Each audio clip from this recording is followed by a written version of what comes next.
Bugungi videoda men Minecraft'ni mana shu qonli golem haqida gaplashamiz. Bu golem kim va unda qaysi o'yinchilar tomonidan ko'rilganligini gaplashamiz. Sizlar bo'lsa kanalga obuna bo'lib, videomizga like bosib qo'yishni unutmang. Axir 1K ga oz qoldi. Xo'sh, bo'lmasam biz videoni boshladik. Qonli golem. Ikki do'st Minecraft o'ynamoqchi bo'lishibdi va Minecraft o'ynab o'tirishgan ekan va uy qurishibdi va kechqurun tushibdi. Ular bo'lsa uyning ichiga kirmoqchi bo'lishibdi va uyning ichidan qanaqadir g'alati shovqinlar eshitilishni boshlabdi va chatda bir balolar deb yozishibdi. Keyin ular oshqovoqni olib va temir golem yaratishga shoshilishibdi va nihoyat golem yaratishibdi va ertalab tursa ahvolni qarang, uy yonib ketgan ekan va uyni qaytadan to'g'irlamoqchi bo'lishibdi va muvaffaq bo'lishibdi. Uyni qaytadan to'g'irlamoqchi bo'ldi va ulardan bir do'st o'rmonga otlanibdi va golemni ko'ribdi. Sizlarga yaxshiroq ko'rsataman. Mana do'stlar, golemni ko'ribdi. U juda ham qizil rangda va ko'zlari ham qora qizil rangda ekan.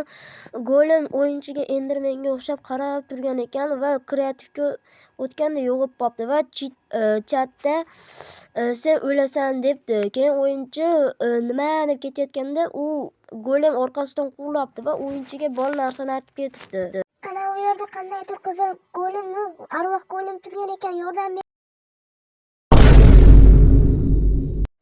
Va ular qandaydir nezir orolda paydo bo'lishibdi va u orolni o'rganmoqchi bo'lishibdi.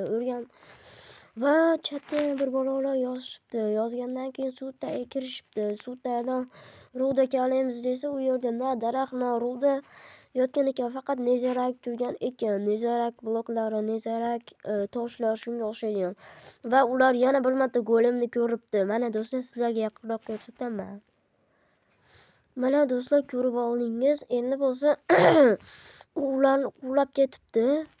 So'ngra ular suvni orqasiga kirib ketishibdi. Va do'stlar, videomiz tugadi. Video yoqqan bo'lsa kanalga obuna bo'lib, videoga like bosib qo'yishni unutmang. Keyingi videolarda ko'rishguncha xayr, sog' bo'ling, salomat bo'ling.